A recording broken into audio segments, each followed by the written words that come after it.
예수 그리스도는 십자가에 못 박혀 죽으시고 장사한 지 사흘 만에 죽은 자 가운데서 다시 살아나셨습니다. 부활하신 예수님을 제일 처음 만난 사람은 막달라 마리아였습니다.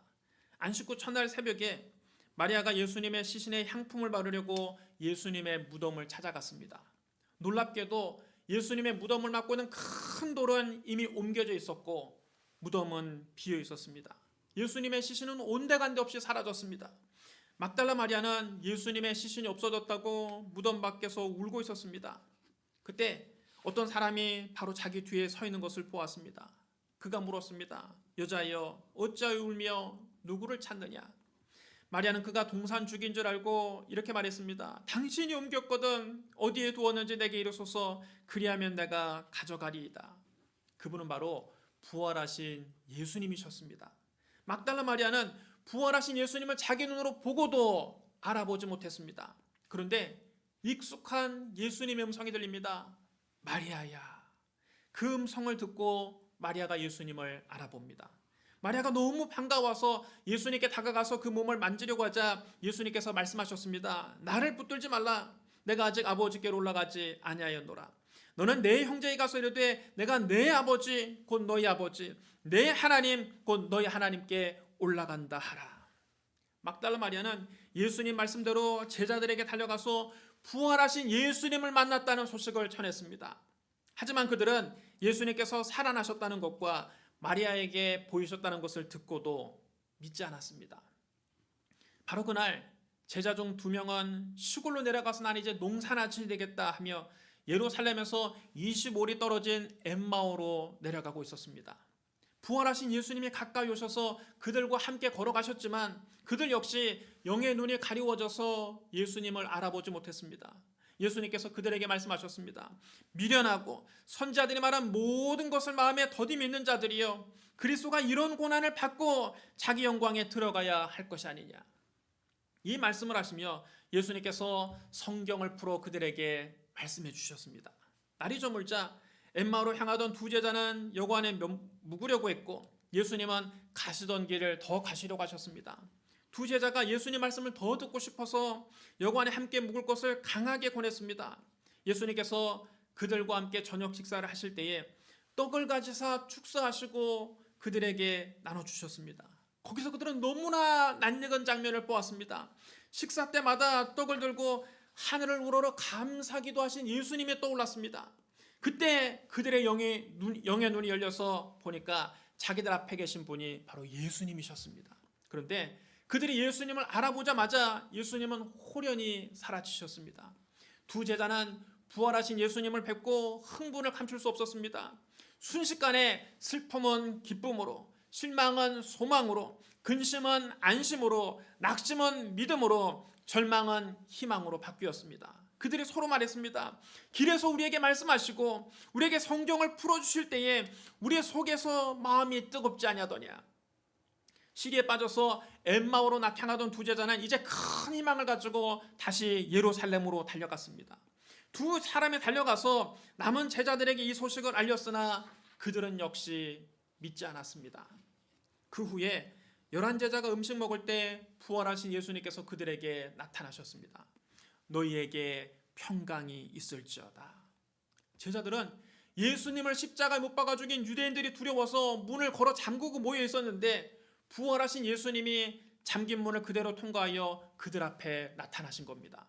제자들은 너무 놀라고 무서웠습니다. 그들은 자기들이 유령을 보는 것이라고 생각했습니다.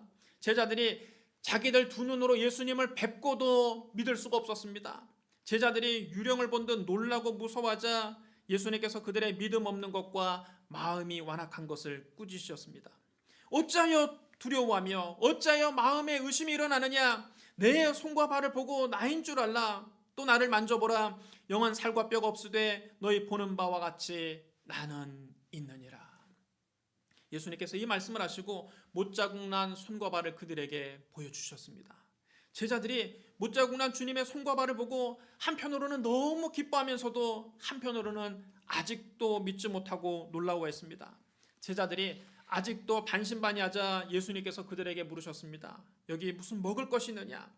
제자들이 구운 생선 한 토막을 갖다 드렸더니 예수님은 그 생선을 제자들이 보는 앞에서 잡수셨습니다.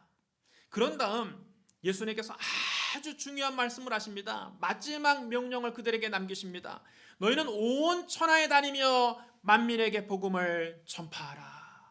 여러분 따라해 주랍니다. 너희는 온 천하에 다니며 만민에게 복음을 전파하라.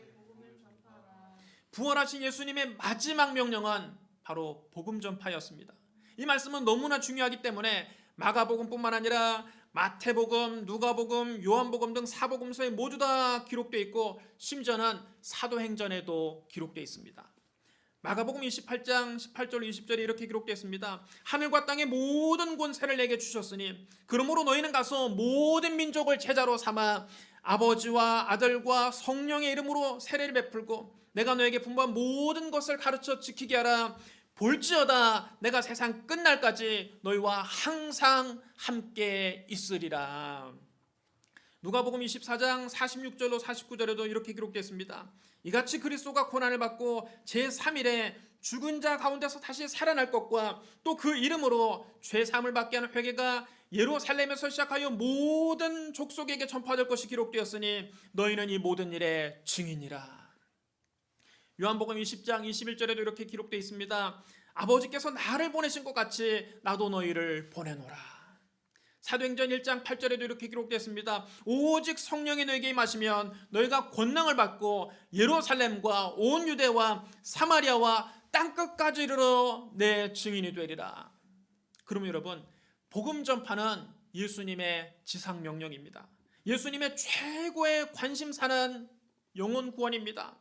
예수님은 이를 위해서 이 땅에 오셨고 이 땅을 떠나 하나님 아버지 편으로 가시면서 마지막으로 이것을 우리에게 명령하셨습니다. 이 사명을 위해 교회사 2000년 동안 수많은 성도들이 목숨을 바쳐가며 복음을 전했습니다. 그들은 죽음도 두려워하지 않고 모든 희생을 감수하면서 복음을 전하고 또 전했습니다. 그 결과 한국에 살고 있는 저와 여러분이 이처럼 예수 그리스도를 믿고 구원받게 된 것입니다. 지금도 이 사명을 감당하기 위해서 수많은 사람이 선교사로 나가 있습니다. 우리 한국인만 22,000여 명이 전 세계에 나가 복음을 전하고 있습니다. 그들은 때로는 풍토병에 걸려서 목숨을 잃을 위험에 처하기도 하고 또 복음을 전한다는 이유만으로 박해를 받기도 합니다. 그럼에도 예수님의 지상명령에 순종해서 온 천하에 다니며 만민에게 복음을 전하고 있는 겁니다. 우리가 복음을 전해야 할 곳이 그렇게 먼 곳에만 있는 것은 아닙니다. 바로 우리 옆에도 아직 예수 그리스도를 구주로 믿지 않는 사람이 너무나 많이 있습니다. 그들이 바로 우리의 선교지입니다. 믿지 않는 여러분의 가족이, 믿지 않는 여러분의 직장 동료가, 믿지 않는 여러분의 친구가, 믿지 않는 여러분의 이웃이 바로 여러분의 선교지입니다. 우리가 먼 곳에 나가서 복음을 전하지 못한다 하더라도 우리 주변에 있는 사람에게는 복음을 전할 수 있습니다. 나를 위해서 죽으시고 나를 위해서 부활하신 예수님 은혜 감사한다면 그들에게 복음을 전하십시오. 그것이 예수님의 마지막 유언입니다. 그것이 예수님의 가장 기뻐하시는 일입니다. 그럼 여러분, 우리가 전해야 될 복음의 내용이 무엇입니까? 예수님 말씀하셨습니다. 믿고 세례를 받은 사람은 구원을 얻을 것이요 믿지 않는 사람은 정죄를 받으리라. 여러분 따르시기 바랍니다. 믿고 세례를 받는 사람은 구원을 얻을 것이요 믿지 않는 사람은 정죄를 받으리라. 여러분 이것이 복음의 핵심입니다. 복음의 내용은 그렇게 복잡한 것이 아닙니다. 명확하고 단순합니다. 너무나 단순하고 명확하기 때문에 믿지 않는 사람들은 오히려 이 복음의 내용에 반감을 갖기도 합니다. 그들은 우리에게 반문합니다. 예수만 믿으면 무조건 천국 가고 예수 안 믿는 사람들은 모두 다 지옥 간단 말이냐? 그렇게 구원받는 방법이 단순하냐? 믿을 수가 없다. 여러분, 하지만 그것이 진리입니다.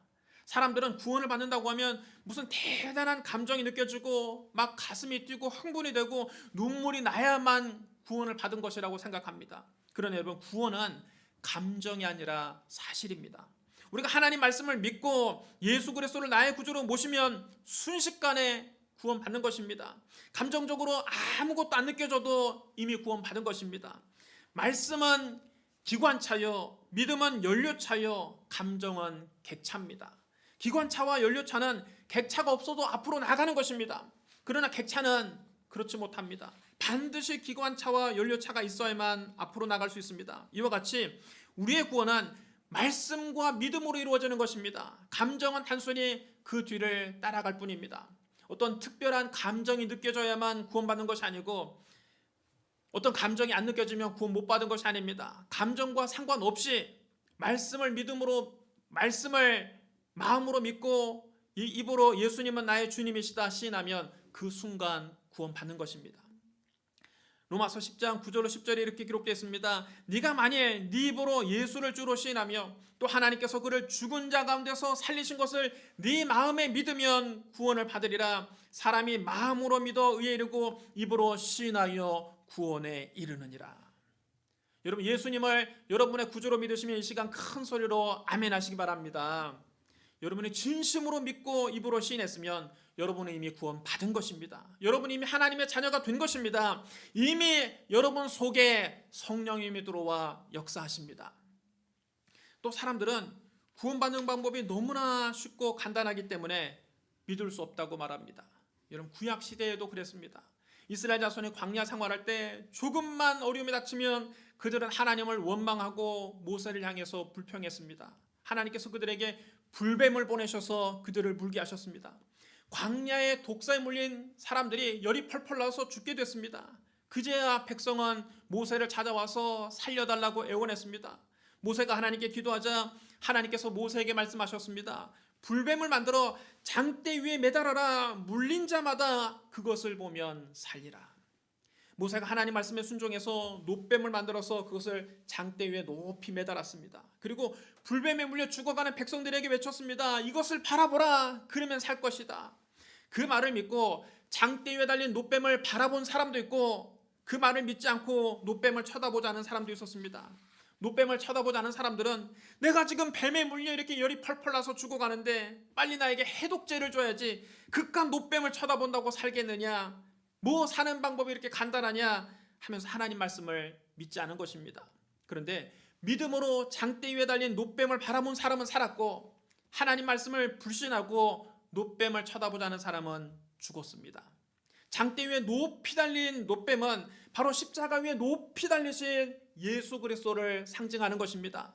예수님이 친히 말씀하셨습니다. 모세가 광야에서 뱀을 든 것 같이 인자도 들려야 하리니 이는 그를 믿는 자마다 영생을 얻게 하려 하심이라. 구원받는 방법이 왜 예수 그리스도뿐입니까? 우리의 죄를 대신 짊어지고 십자가에서 피 흘려 죽으신 분은 예수 그리스도밖에 없기 때문입니다. 죽음을 이기고 부활하신 분도 예수 그리스도밖에 없기 때문입니다. 그러므로 죄와 사망에서 우리를 구원해 주실 분은 예수 그리스도뿐입니다. 복음은 단순합니다. 복음은 선명합니다. 하나님께서 우리에게 주신 복된 소식은 우리가 알아들을 수 없을 만큼 복잡하지 않습니다. 하나님은 복음을 어렵게 말씀하지 않으셨습니다. 누구나 듣고 누구나 구원받을 수 있도록 쉽고 단순하고 분명하게 말씀하셨습니다. 그것이 복음입니다. 하나님이 세상을 이처럼 사랑하사 독생자를 주셨으니 이는 그를 믿는 자마다 멸망하지 않고 영생을 얻게 하려 하심이라. 하나님이 그 아들을 세상에 보내신 것은 세상을 심판하려 하심이 아니요 그로 말미암아 세상이 구원을 받게 하려 하심이라. 그를 믿는 자는 심판을 받지 아니하는 것이요 믿지 아니하는 자는 하나님의 독생자 이름을 믿지 아니함으로 벌써 심판을 받은 것이니라. 또 증거는 이것이니 하나님 우리에게 영생을 주신 것과 이 생명이 그의 아들 안에 있는 그것이라.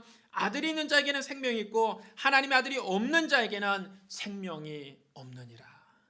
우리가 전해될 복음은 바로 이것입니다. 어렵지 않습니다. 나는 하나님 말씀을 잘 몰라서 못 전해요. 우리가 이렇게 핑계댈 수 없습니다. 하나님은 누구나 쉽게 전할 수 있도록 누구나 쉽게 알아들을 수 있도록 우리에게 복음을 주셨습니다. 그러므로 확신을 가지고 담대하게 이 복음을 전파하시기를 주님의 이름으로 축원합니다.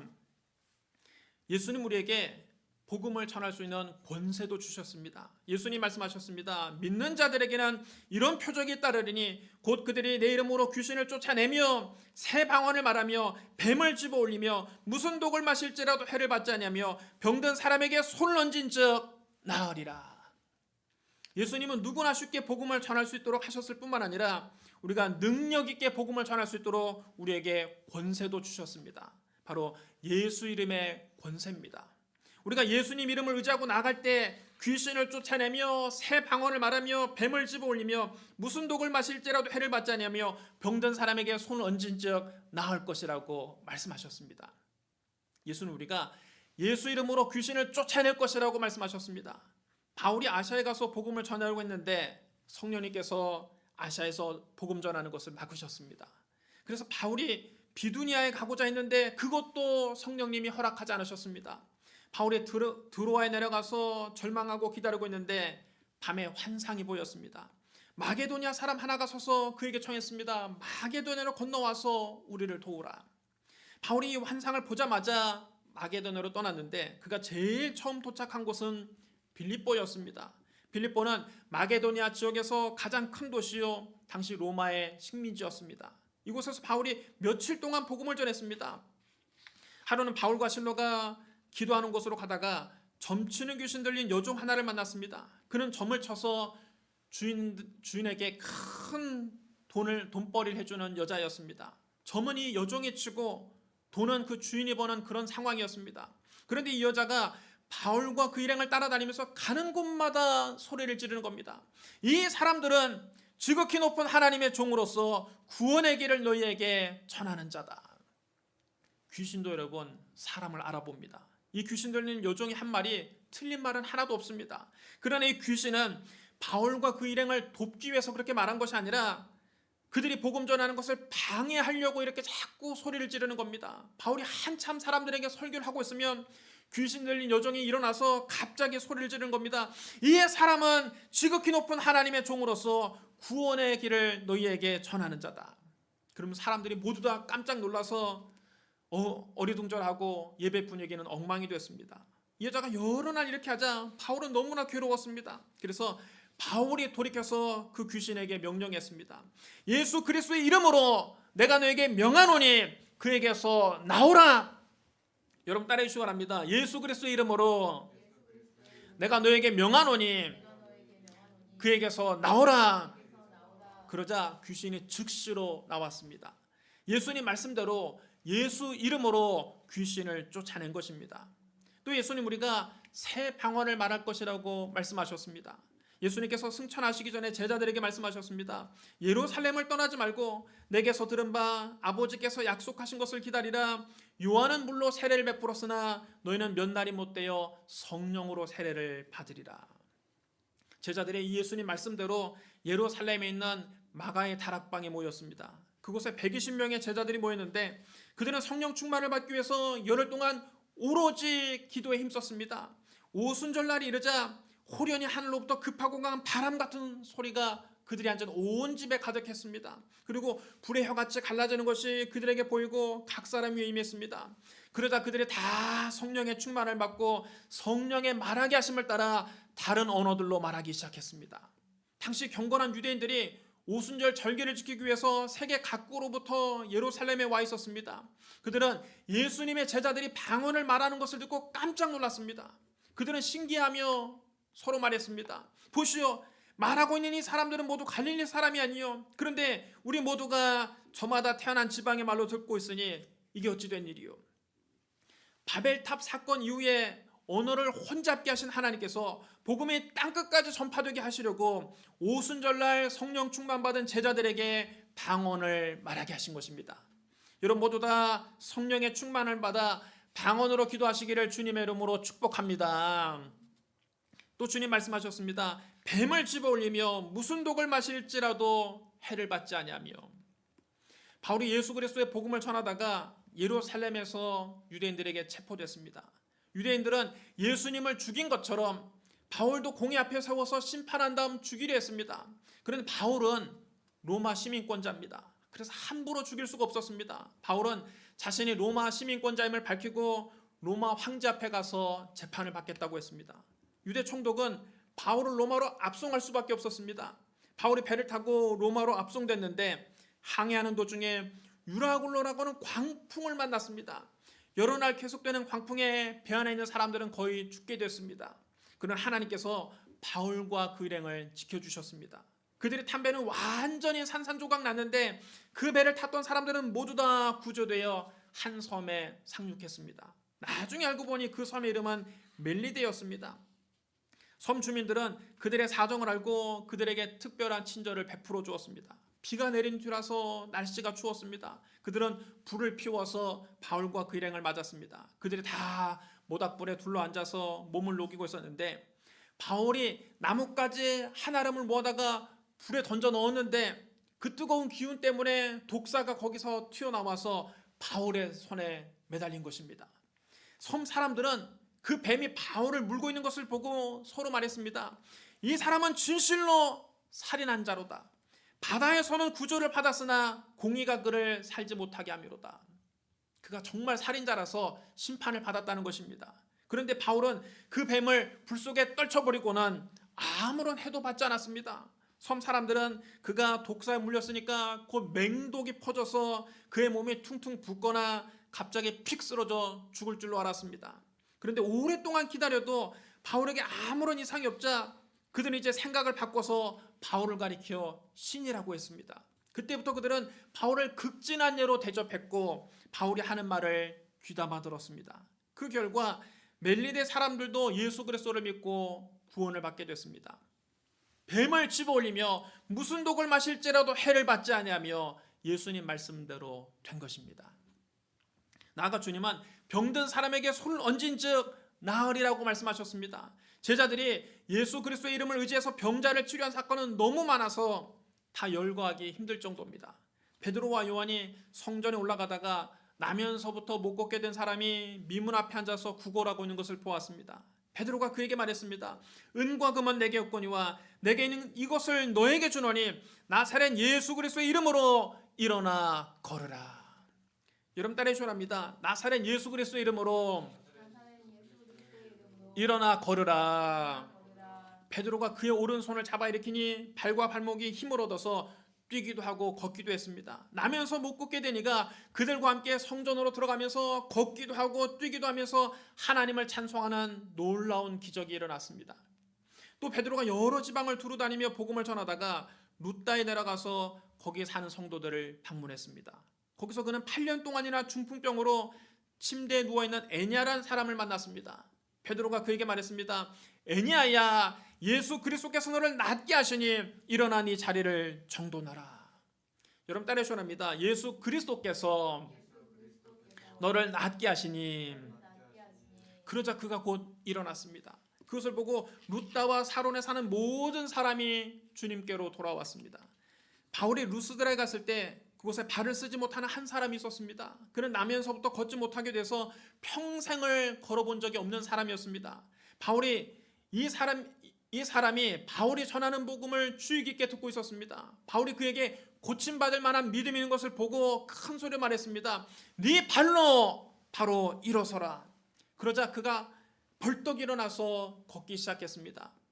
사도들의 손을 통해서 이처럼 표적과 기사가 많이 일어나자 믿는 사람들이 다 마음을 같이해서 솔로몬 행각에 모이곤 했습니다.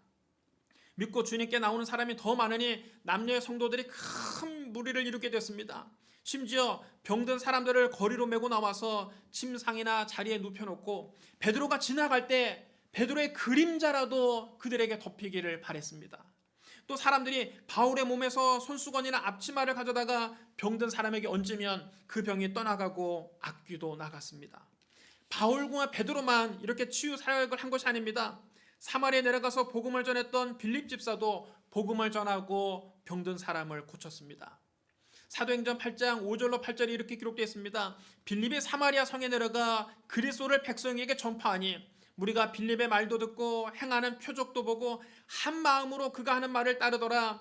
많은 사람에게 붙었던 더러운 귀신들이 크게 소리를 지르며 나가고 또 많은 중풍병자와 못 걷는 사람이 나으니 그 성에 큰 기쁨이 있더라. 이처럼 예수 그리스도 이름에는 권세가 있습니다. 제자들이 예수 그리스도의 이름을 의지하고 나가서 복음을 전파할 때 주님이 함께 하셔서 많은 표적이 나타났습니다. 그들은 그 따르는 표적으로 말씀을 확실히 증언했습니다. 사랑하는 성도 여러분, 예수님의 최고의 관심사는 영혼 구원입니다. 예수님이 이를 위해서 십자가에 못 박혀 죽으셨고 사흘 만에 죽은 자 가운데서 다시 살아나셨습니다. 부활하신 예수님이 마지막으로 남기신 명령은 바로 복음 전파입니다. 너희는 온 천하에 다니며 만민에게 복음을 전파하라. 믿고 세례를 받는 사람은 구원을 받을 것이요 믿지 않는 사람은 정죄를 받으리라. 믿는 자들에게는 이런 표적이 따르리니 곧 그들이 내 이름으로 귀신을 쫓아내며 새 방언을 말하며 뱀을 집어 올리며 무슨 독을 마실지라도 해를 받지 아니하며 병든 사람에게 손을 얹은즉 나으리라. 예수님께서 이 말씀을 마치신 후에 하늘로 올려지사 하나님 우편에 앉으셨습니다. 그러므로 우리의 사명은 복음 전파입니다. 교회의 사명은 복음 전파입니다. 우리가 복음을 전파할 때 주님이 우리와 함께 하십니다. 우리가 복음을 전파할 때 놀라운 표적이 따릅니다. 그러므로 예수 그리스도 이름으로 담대하게 복음을 전파하는 저와 여러분 되시기를 주님의 이름으로 축원합니다. 우리 기도하겠습니다. 사랑과 은혜가 풍성하신 하나님 아버지, 우리를 위해서 십자가에서 죽으시고 우리를 위해서 부활하신 예수님을 우리의 구주로 모셔드립니다. 너희는 온 천하에 다니며 만민에게 복음을 전파하라. 예수님께서 우리에게 마지막으로 남기신 이 명령에 순종해서 만민에게 복음을 전파하기를 원합니다. 주여 날마다 우리와 함께하여 주시고 우리를 통하여 많은 영혼이 주님 품으로 돌아오게 하여 주옵소서. 예수님 이름으로 감사하며 기도드리옵나이다. 아멘.